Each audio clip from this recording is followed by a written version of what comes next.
That's one. Make sure you put them someplace where you're not going to lose them. Let's see.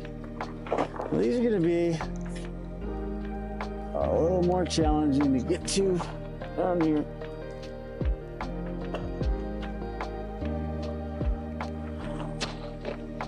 So I'm going to use an extension. All right.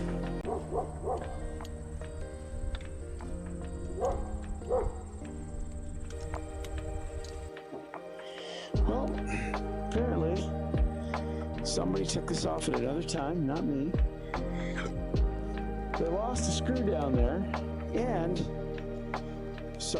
they probably lost another one, and they changed it out with the number 7.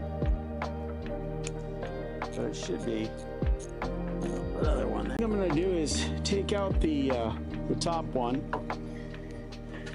so I can get into that other one there.